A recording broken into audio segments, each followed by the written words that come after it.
Hi guys, and welcome back to SuzieQ, living life with a view.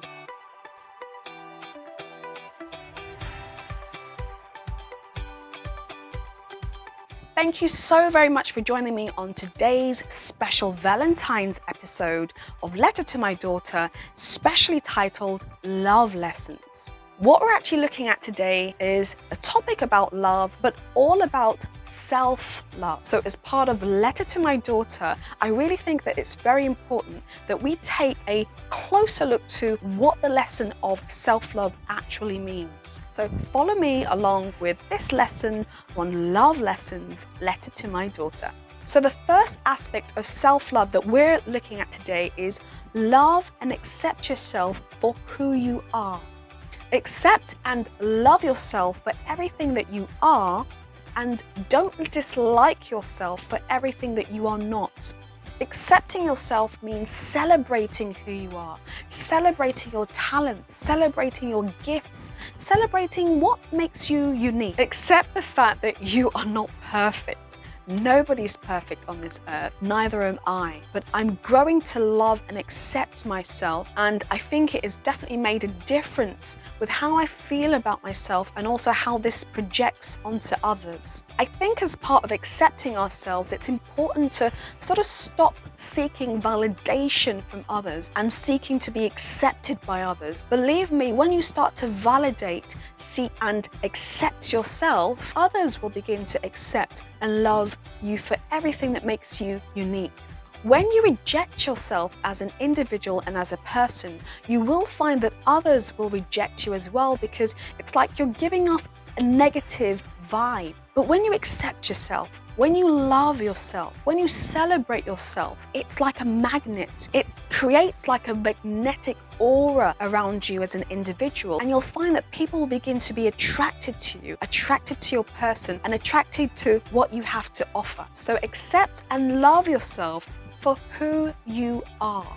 The second lesson that we're looking at as part of Love Lessons, Letter to My Daughter, is practice self-affirmation. What makes the difference between those that do and those that do not is essentially what we tell ourselves. What words have you been speaking over your life? Have you been speaking negative words, or have you been speaking positive words over your life? Believe me, your words are powerful, and your body, your mind, and your entire being respond to the words that you say. So stop the negative practice of speaking negative words over yourself and get into the habitual practice of speaking positive words over your life and into your life. I really cannot stress on how this small practice has really helped me to evolve and helped me also to fully embrace and appreciate myself. I know that there will be some days where we don't quite feel ourselves, where we do need that extra bit of encouragement. On days where I feel a bit incapable, like I haven't got it all together, I've actually adopted the practice of standing right in front of the mirror and telling myself, "You've got this, girl. You're doing a great job, and I'm so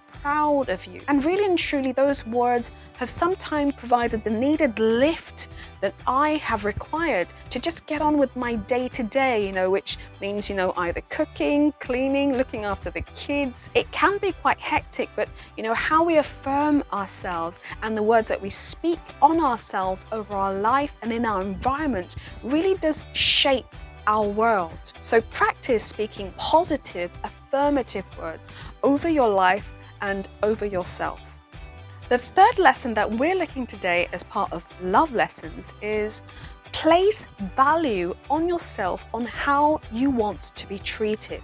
Subconsciously, we're all carrying a price tag on ourselves, and the figure and the value amount we put on that price tag is how we will be treated. In the same way that we treat very expensive gifts or very expensive products with gentle care, is the same way that you and your person will be treated, especially with gentle care, if you highly value yourself. If you do not value yourself, similarly so, others around you will lack value of who you are. It really starts with taking time and understand what your attributes are, with celebrating your gifts, celebrating your talents, celebrating what makes you unique. I really can't stress how valuable this lockdown has been to me, because it has given me and afforded me the opportunity to get to know myself, to get to know my inner qualities, my inner beauty, my inner uniqueness. And I think that that has really helped to boost my own self-value,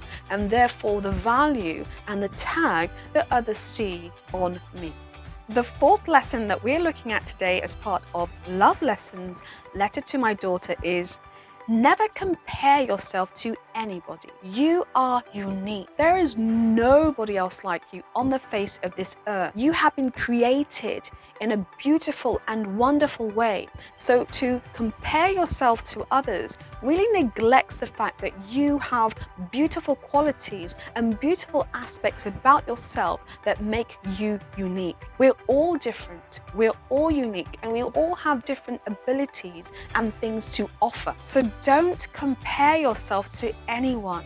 I know it's very, very challenging, particularly in this social media age where we are bombarded with images left, right, and center on what we feel we should look like, or on how we feel we should present ourselves. But the key thing is that you celebrate yourself, that you slay in your own lane, and that you don't compare yourselves to others. You are unique, you are beautiful, you are talented, and you have so much to offer. And the fifth and final lesson that we're looking at today as part of Love Lessons in this Valentine's special is take good care of yourself. So I cannot stress how very important it is to take good care of yourself physically, yourself emotionally, and take good care of yourself mentally as well. Self-love actually equates to self-care. Take time out to do the things that you love. Take time out to do the things that you enjoy, the things that make you you, the things that revive you as an individual, whether it's reading a book, whether it's watching a special movie that makes you feel good, whether it's sitting down with a nice hot chocolate. I think it's very important that you create your own safe place for yourself that you can sort of retreat to from time to time. I don't know if you can see the corner behind me, but I really do love this space. For me, at the end of a long, busy day after I've finished work, sometimes I just pick up a book and I read a couple of pages, sometimes play